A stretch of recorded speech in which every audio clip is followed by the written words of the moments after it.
స్పష్టంగా చెప్తా ఉన్నా. నా మిత్రుడు ఒక ఆయనకి ఫామ్ హౌస్ ఉంటే నేను లీజ్ మీద తీసుకున్న మాట వాస్తవం. ఒక 7-8 ఏళ్ళ నుంచి లీజ్ మీద ఉన్నమాట వాస్తవం. ఒకవేళ అది ఎఫ్టీఎల్లోనో బఫర్లోనో ఉంటే నా మిత్రుడికి నేను చెప్తా, దగ్గర ఉండి అవసరమైతే నేను కూడా పోయి, ఎందుకంటే నేను లీజ్ మీద ఉన్నా కాబట్టి అక్కడే ఉండి నేను దగ్గరుండి కూలగొట్టించి వస్తా. ఒకవేళ అందులో ఏమైనా తప్పు ఉంటే ఎఫ్టీఎల్లో బఫర్లో ఉంటే నేనే దగ్గరుండి కూలగొట్టించి వస్తా.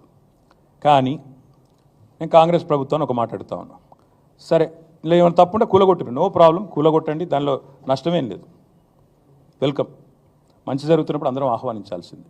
కానీ నేరుగా అక్కడి నుంచి బయలుదేరి నాతో పాటు రండి మంత్రులు, పెద్ద పెద్ద కాంగ్రెస్ లీడర్లు, ఎఫ్టీఎల్లలో బఫర్లలో కట్టిన రాజభవనాలు నేను కూడా తీసుకొని మీ అందరం కలిసిపోదాం, నాతో పాటు మీరు కూడా రండి మీడియా, విజ్ఞప్తి చేస్తూ మీ అందరికీ ధన్యవాదాలు.